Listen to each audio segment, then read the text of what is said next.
Hello and welcome to another episode of the Locker Room Podcast.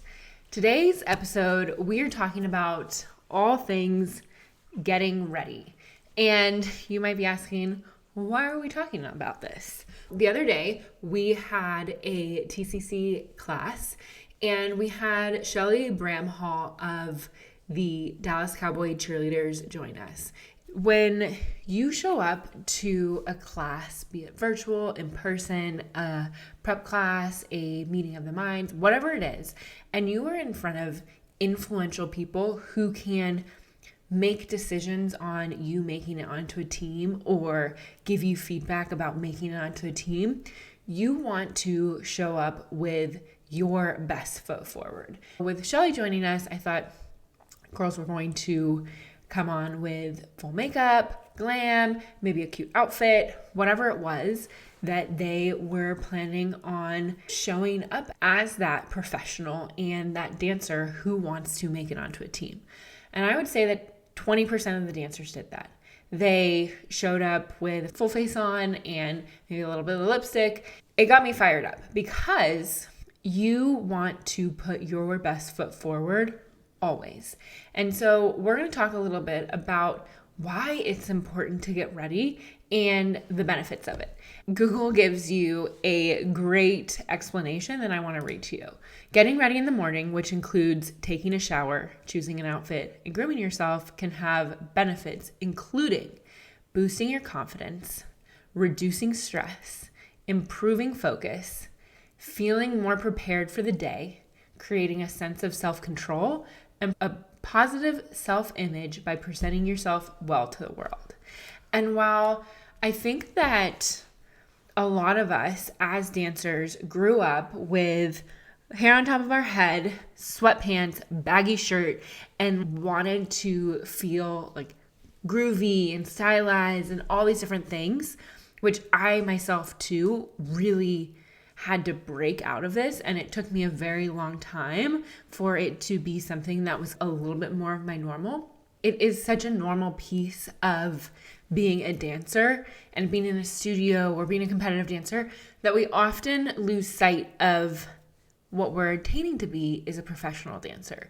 And that has a little bit of different standards because people look at you as this glamorous, beautiful, an admirable person, right? As much as I hate to say play into the stereotypes, it's more so to showcase who you are and be judged for the better and not for what you're not, right? I have funny story time for you.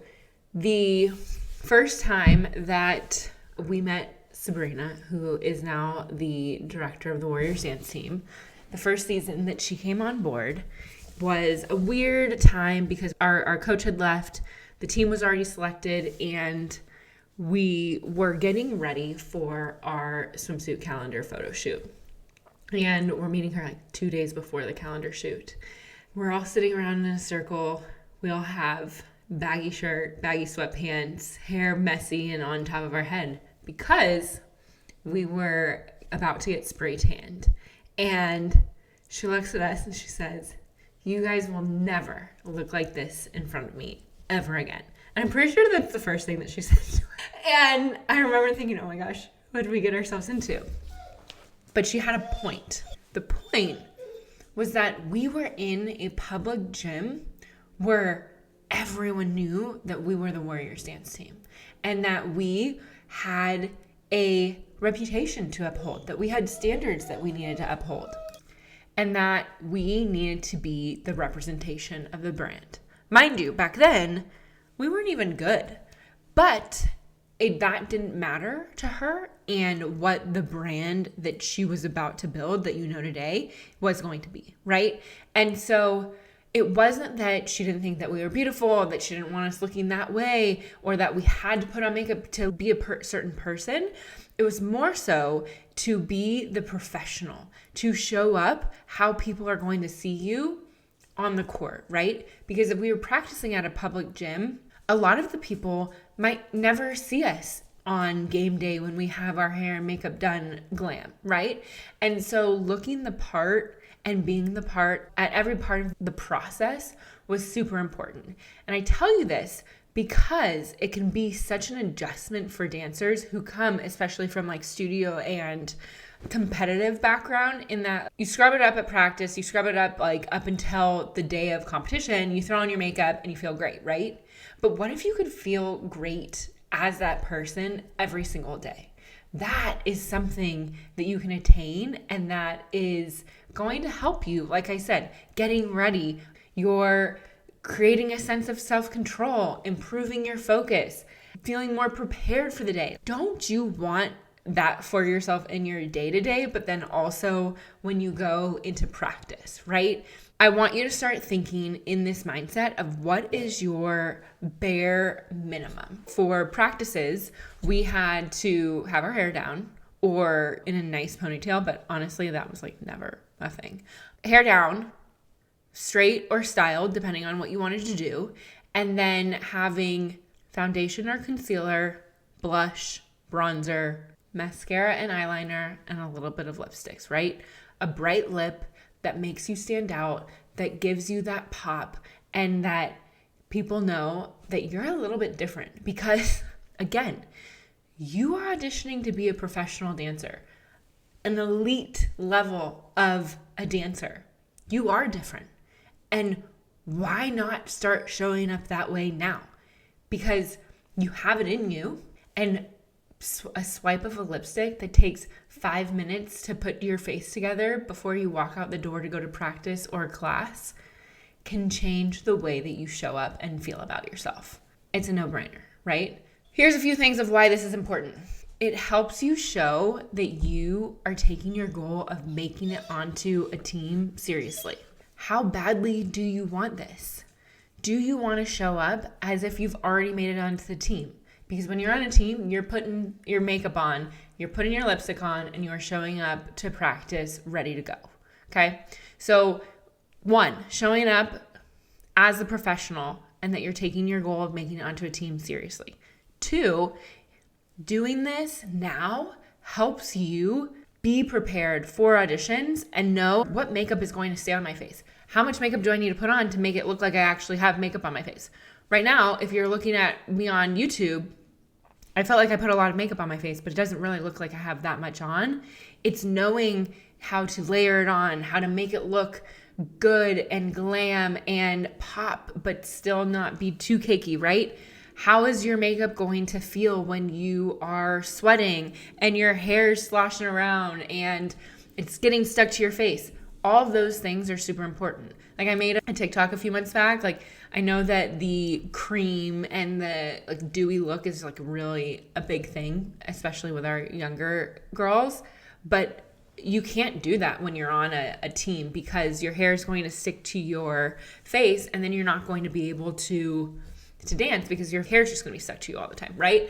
So practicing this now in classes and everything that you show up in the pro dance space is going to help you feel more comfortable and more confident on this piece when you show up to auditions. It's just going to be another piece that you feel really amazing about.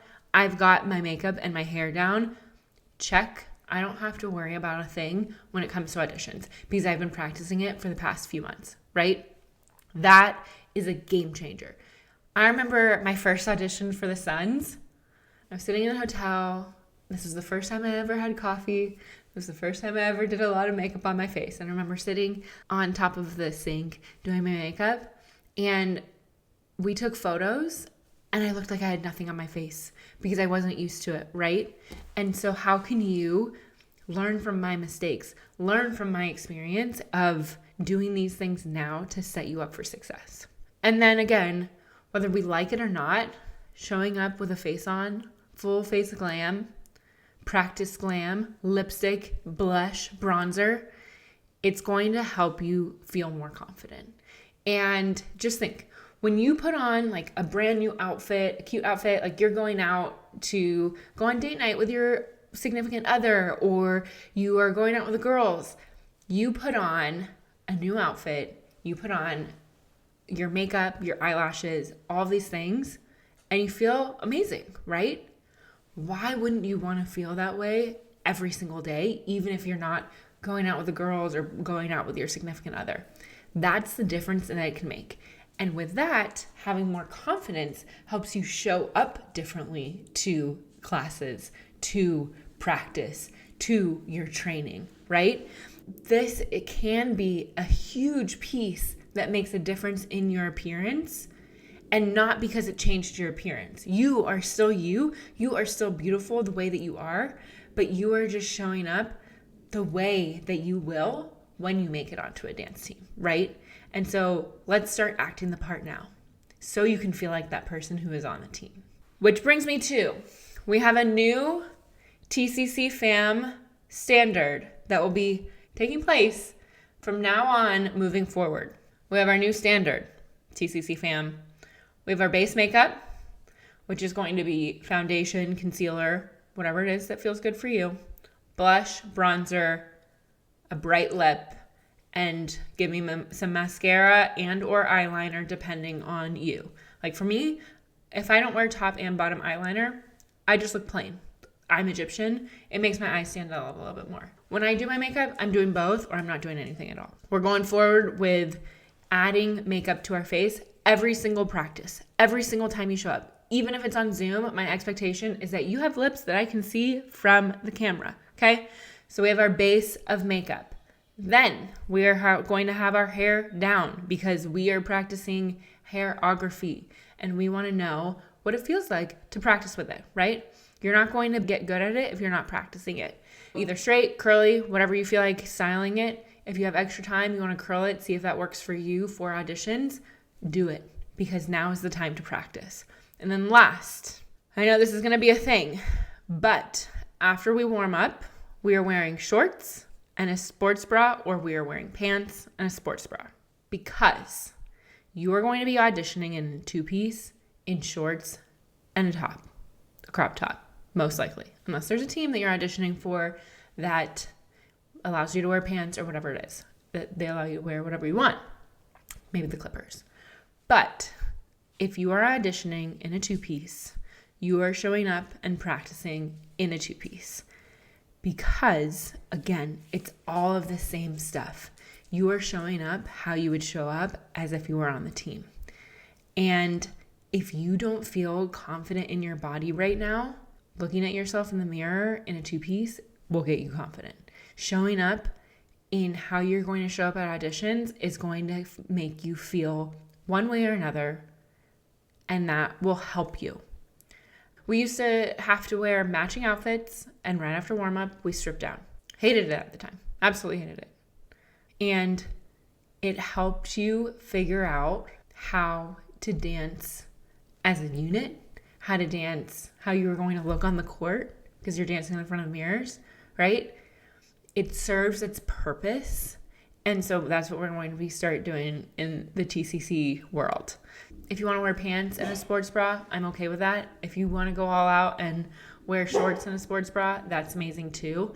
Getting comfortable being uncomfortable is going to be your best friend. Okay, to recap why we're doing this. It helps you show that you are taking your goal, your dreams of being on an NBA or NFL dance team seriously. It helps you practice going into auditions, what it's going to feel like, doing your full hair and makeup, learning the ins and outs. And then 3, it's going to help you show up more confidently to your classes, to your trainings, and overall just boost your confidence. So I am so excited for our new standard that we are doing as a team, as a group, as the TCC fam. And if you have any questions, feel free to DM me at the Cultivate code, and I will talk to you soon.